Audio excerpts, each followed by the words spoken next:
The modern threat environment that we have, it's evolved somewhat since this product, Proofpoint Essentials, was first released all those years ago.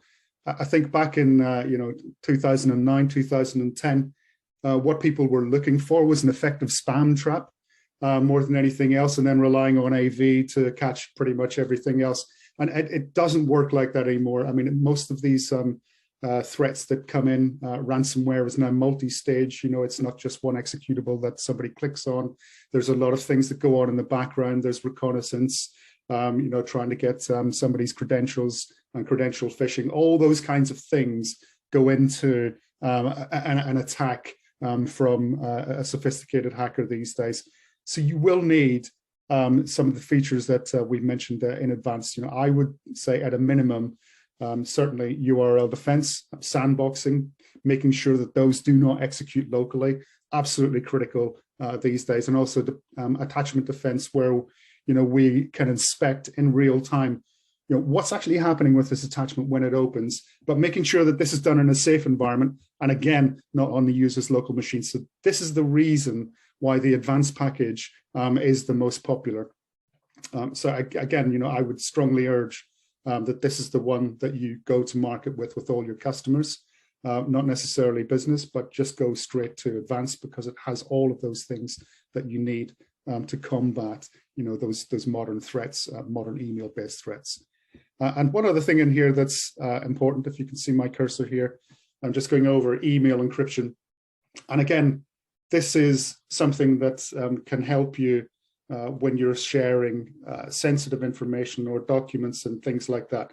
Essentially, what this will do for the recipient is allow them to access the information that you send them via a secure portal. They will not be able to forward this via email to anyone else.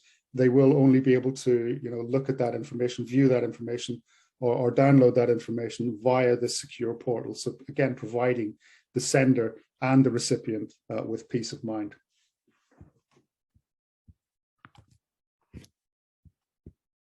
So let's go into the console. And there are two aspects to this, as Jochen has already mentioned. And I think the key one for you is, what does this look like from a partner perspective? And indeed, we have designed the Proofpoint Essentials portal with partners in mind, I think to a large degree, just as much as we provide the features that our customers rely on to protect them from all these email-based threats. Again, the management of this from a partner perspective is just as critical to our business and to yours, and we recognize that. So this is a SaaS multi-tenanted environment. It's hierarchical in nature in terms of how it's actually set up. So for example, my business here, my MSP, I sit above my customers. So again, I get a view of all of my customers that sit underneath that. And I get this aggregate view of the number of users that I have inside my environment. So again, when I receive the bill from Proofpoint, I can tally this up on the 19th whenever I get my bill, and make sure that the number of users that I expect to pay for matches up with what I've got here. So at a glance, I can see all of my customers. I can see what package these customers have. And, again, if they've bought advanced or, and I can upsell them to security awareness. Again, all of that information is at my fingertips here as well. And I can drill down into my customers' environments as well. Again, providing support, helping with some configuration changes where necessary, enabling certain features inside the platform. All of that can be done via my tenant. Now, it's the ease of setting up customers. Again, is it's the key to success when it comes to delivering a solution like this. That you do not want to have multiple things to configure. It should be as turnkey as is possible. And again, when I set up an environment, when I set up a user for trial, after that trial is finished, if it's successful, the customer's happy, then I pretty much want to do nothing after that except, just collect the money. Essentially, this is what it's all about. It's about monetizing this platform. So all of these things, all of these different features that I have enabled, again, I can template a lot of the features that I have. So for example, if I've got an advanced customer, I've switched on certain features for that particular package that, again, would be cookie cut for most of my customers, again, reducing the amount of button clicks that I have to do as a partner. So what we're going to do here is we're going to add in a new customer. Notice these levels that I mentioned before. I'm at a top level here. So again, underneath that, I have channel partners, and I also have end users, which shows up as organization. And I'm going to purchase email security. Practice what you preach. I'm going to go for advanced. We have business, advanced, and professional. Please just forget that you've seen that. That's a legacy thing that I have. And then there's the option to buy security awareness. Now I'm going to leave security awareness for now because we're going to come back to that as part of the demo. But I think another important point of clarification here is how this monthly billing actually works.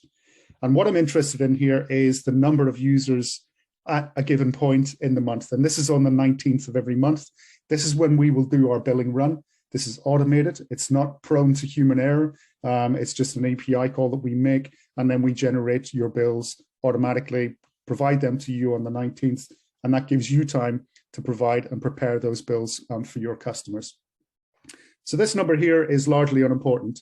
That would be a throwback to annual, where I purchase a set number of users at the beginning of the year, and then I can true up or true down whenever my renewal comes in. But this doesn't happen on monthly.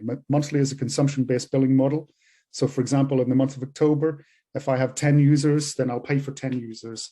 If I ramp up towards Christmas and I have 20 or 30 users, then that's what I'll pay for. And again, if that goes down to 10 users in January or February, then I'll only pay for those users as a customer. So now I'm going to put in a company name.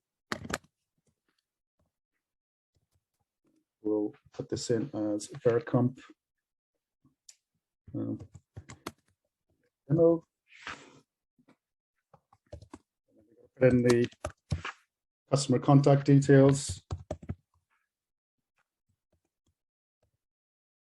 Okay, and mobile phone number. And then the domain or the website that this customer is on as well.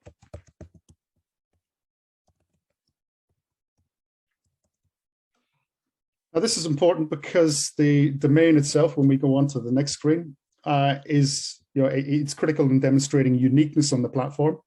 So this domain can only be used in one tenant. It cannot be used anywhere else in the tenant. And again, that's for obvious reasons. I'm diverting mail flow via the MX record. I'm consulting that DNS entry for that particular customer. They need to be able to demonstrate ownership of that domain for this to happen. And the first user that I set up, invariably, these are going to be the technical or admin contacts, and they're going to be setting up other admins and the other users inside this environment.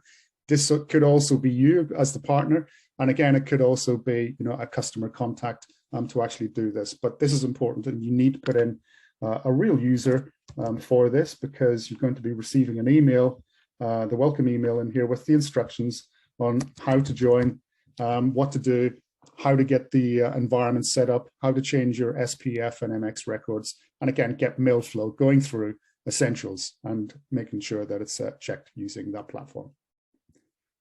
So I'm going to send the welcome email, click on next.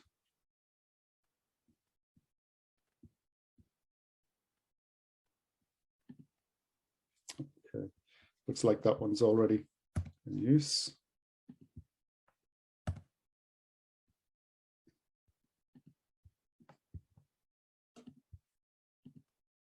Okay. And then accept the EULA. The customer will get a EULA as well when they log in for the first time. And by default, you will see the trial button is highlighted here.